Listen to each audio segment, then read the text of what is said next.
Welcome back. I was going to say good morning. It is good morning right now for me. I'm recording this, but welcome back to school. This is week 6. I hope that you had just the best winter break, that you were able to really recharge your batteries and take a break from homework and just do things that you really love to do. And now we're back. This is week 6.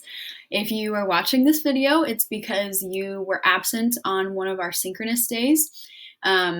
We are going to do lots of review this week because we took 2 weeks off for break, and I'm feeling it too. I need a refresher on where we left off because we are wrapping up our argumentative unit writing,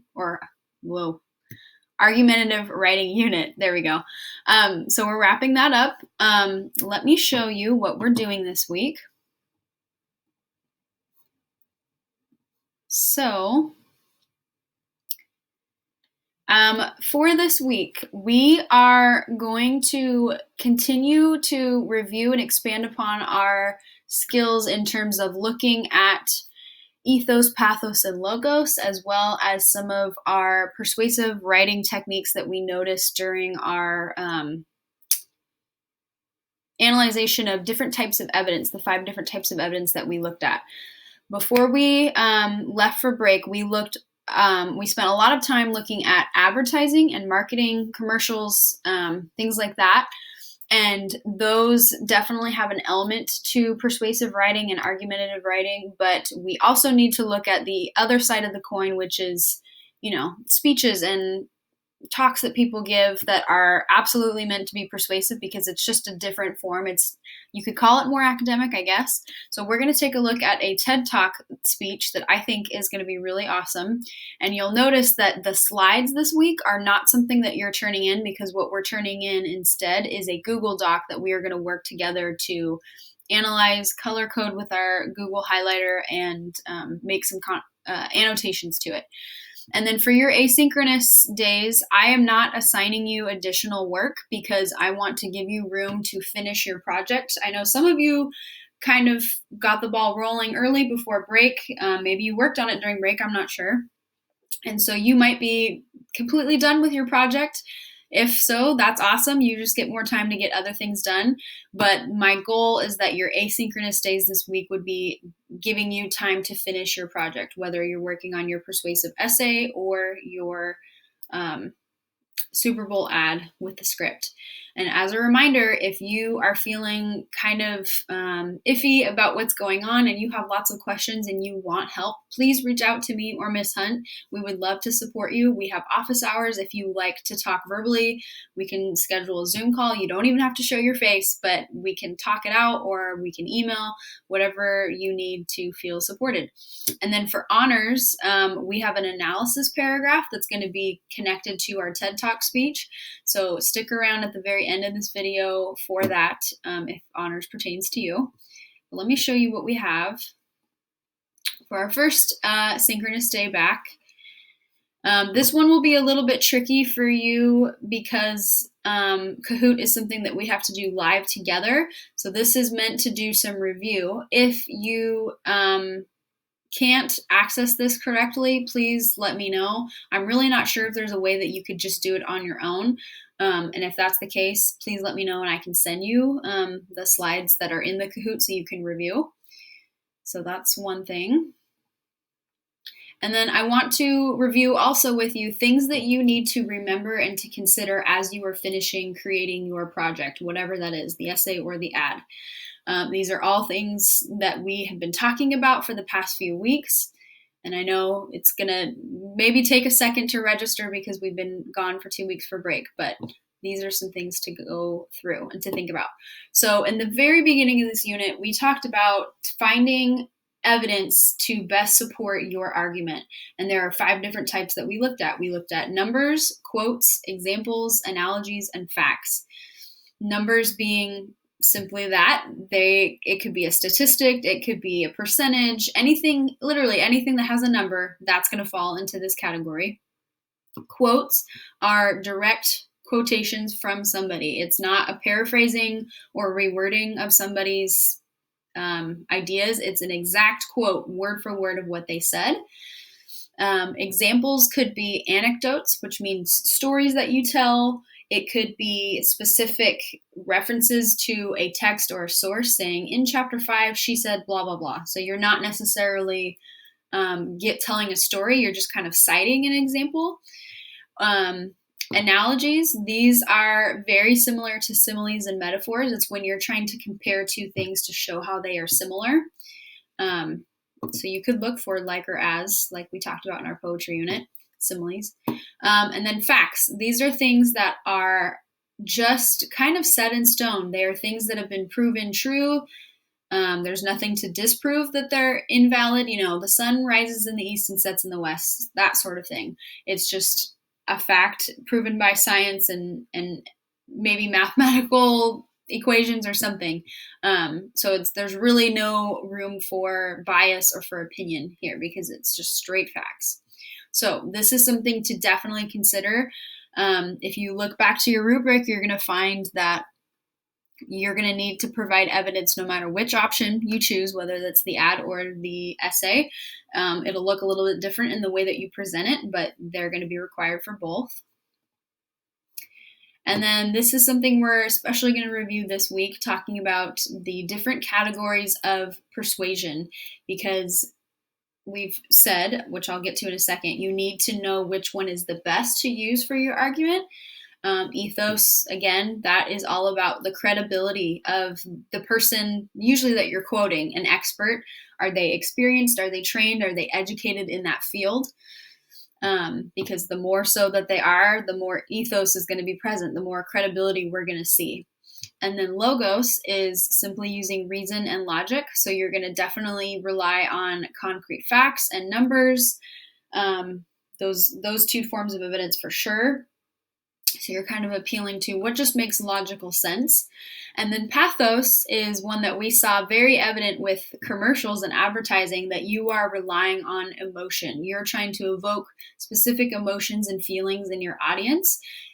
Usually those things can be sentimental or nostalgic or, something like a positive emotion, or it could be negative if you're trying to kind of inspire a negative view on something. But pathos is all about empathy and emotions. And the reason we have to figure out which category is best is because we have to know who our audience is. What do they love? What are they passionate about? What appeals to them? What makes sense to them? We've talked about how people are unique and different. We grew up differently. We have, different beliefs, different interests, different disinterests.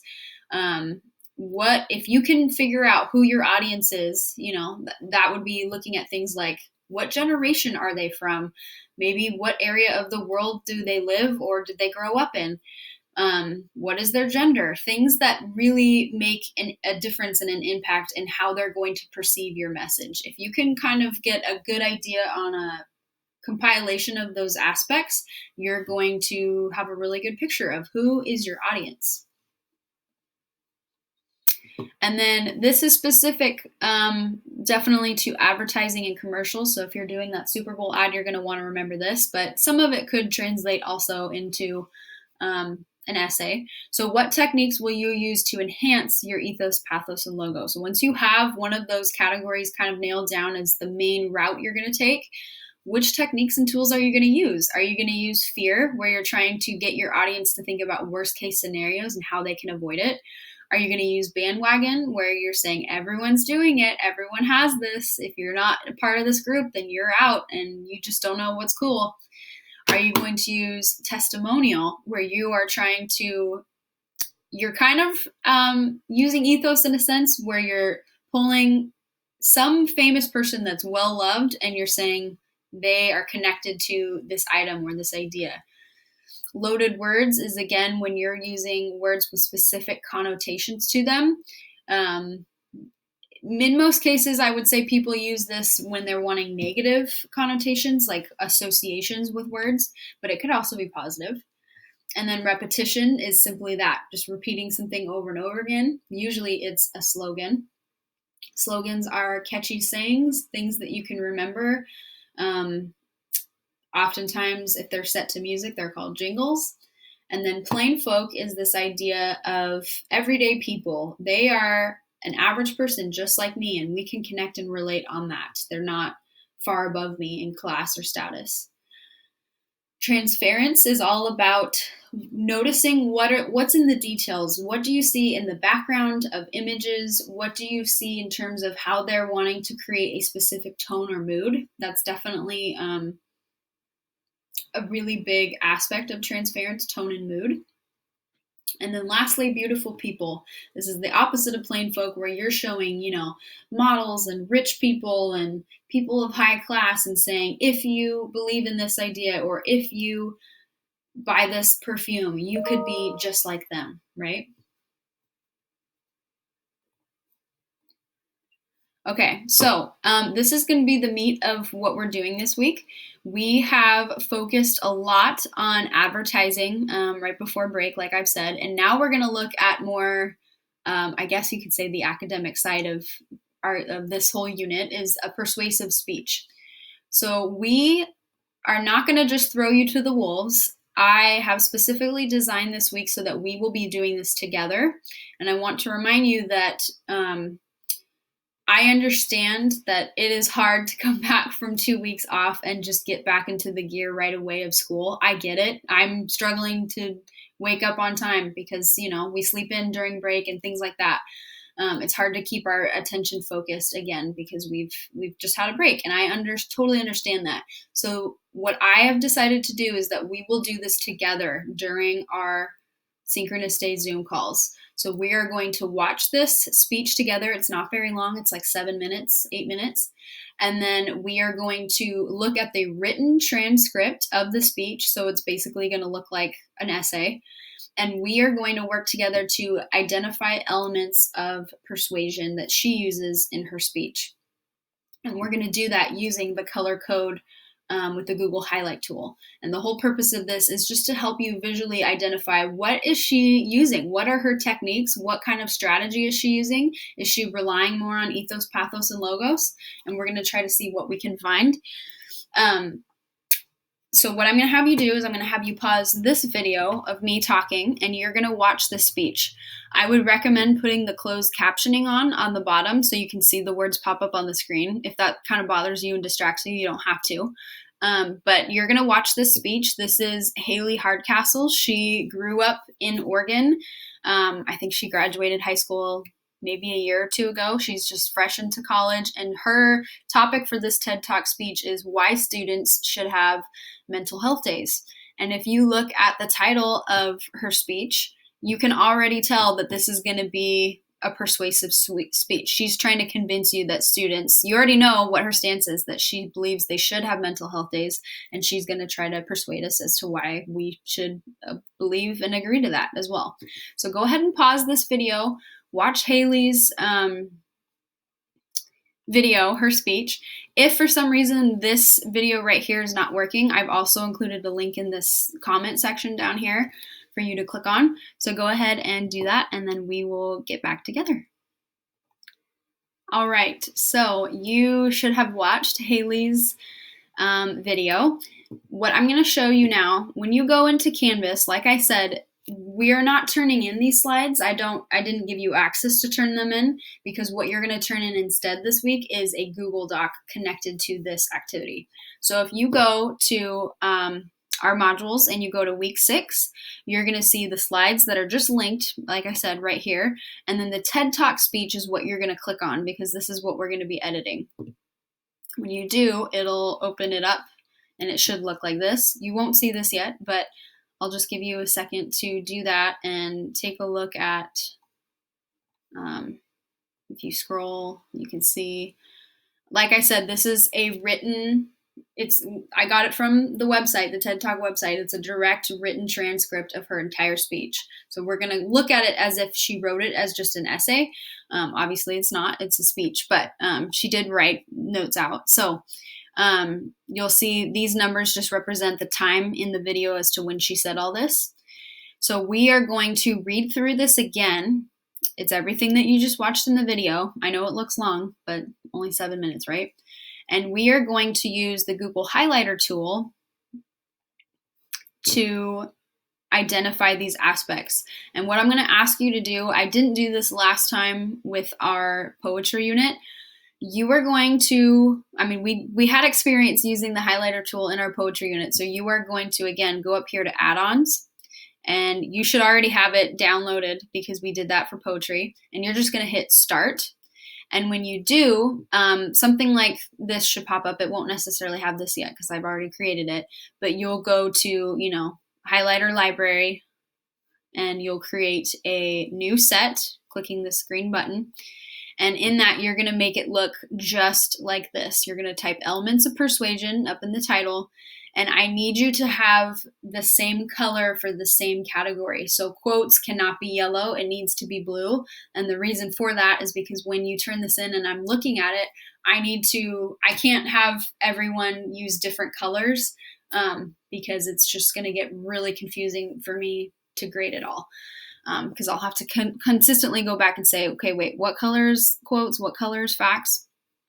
So even if it's like a slightly shade different, just make sure it's the same color. So you're going to put quotes as blue, numbers as yellow, facts as orange, examples as a darker blue, analogies as purple, ethos is going to be pink, pathos will be light green or lime green, and logos will be this kind of greenish teal color. So go ahead and work on setting this setup. Again, to do that, you're going to hit new set, and then you're going to make it look just like this. Once you're done, you need to hit save because that will make sure it doesn't all disappear. And then we will keep going from there. So I'll give you a second to do that. All right, so again, this is something that we would be doing together in our synchronous call, but because you are obviously watching this because you missed it, it's going to be a little bit different because I'm not there live with you right now to work on this. But I'll give you an example. So what I want you to do when you're tackling this assignment is that I want you to take it section by section, step by step.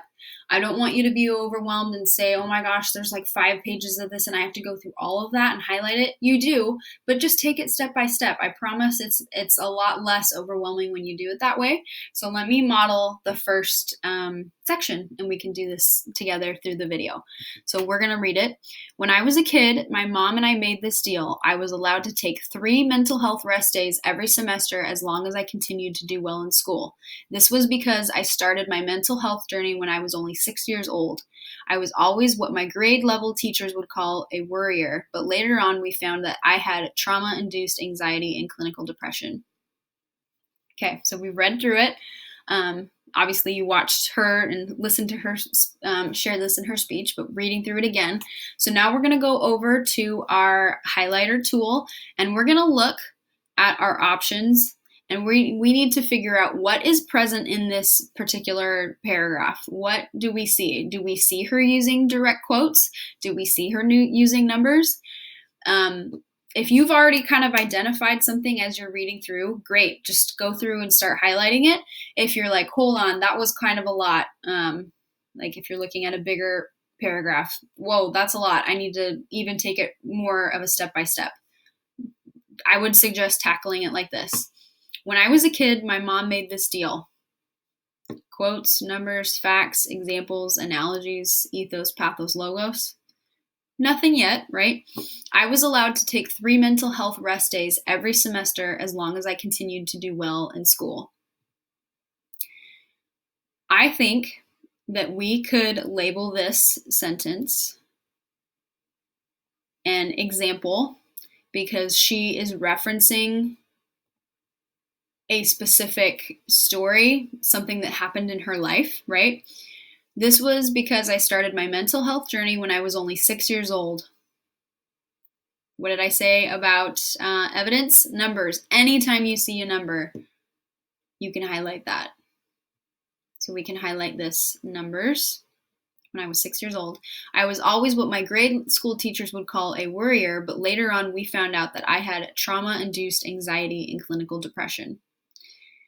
So if we're looking at that sentence and we want to go down here to our categories of persuasion, ethos, pathos, and logos, you could argue against this, but I would say that that might be a form of pathos because anxiety and clinical depression trauma-induced anxiety, that's not something that would be just isolated to her, to our speaker, Haley Hardcastle. Lots of people struggle with it and deal with it, more people than you would think.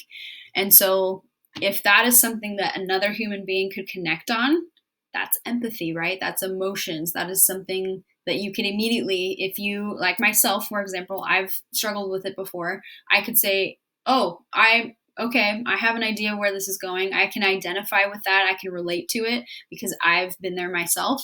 So by that reasoning, I am going to highlight this as ethos. Or sorry, my bad, pathos. Pathos is what we need. So again, we're done with that section. That first paragraph is done. We've gone through. You'll notice that this first sentence is not, this first statement is not highlighted, and that's because it doesn't need to be. There's no evidence here of any types of evidence, quotes, numbers, facts, examples, or analogies, and there's not any specific type of category, persuasion, ethos, pathos, and logos. It's just kind of a statement that needs to be there. So when you go through, you're going to continue this process. And like I said, please take it step by step, by category. Don't overwhelm yourself. If it's helpful to do what I did, where you just read it through first and then you go back, you can do that and highlight. Or if you're like, I got this, I can already identify some of these aspects, I'm going to start highlighting. Do that, whatever works for you. So you are going to continue to go through this and highlight. You're going to go all the way down to the bottom and identify everything that you need to based off of our categories. When you are done, you will submit this. Let me go back to our slides. So if you notice in the slides for day 2, synchronous day, if you missed this day, we are just continuing on with highlighting and working on that. So that's all that there is. That's all you need to get done. So now what I want to show is my honors students. Those of you that are getting honors credit, you're pursuing that. If you're not, you can close this video. See you later. But if you're doing honors, please watch the rest of this so that I can show you what your assignment is. So honors, welcome. When you go to Canvas, you are going to go to week 6, and you will see just under this asynchronous area, for you, it should pop up with this, honors option assignment, speech analysis. I did the little trick again where I just assign it to those of you that have told me you're wanting honors credit. So if for some reason you do not see this, please tell me so I can fix it. I'm pretty sure I have everyone, but you never know. So you're going to click on this. And when you do, you will see this. These are instructions. For this assignment, it is built off our all-class assignment, Haley Hardcastle's TED Talk, the one that we just looked at. After analyzing her speech and After analyzing her speech and taking a look at all the evidence that we found in the categories of persuasion, that's all those highlights that you made, you're going to take that information that you've come up with and you're going to kind of synthesize it and process what you found.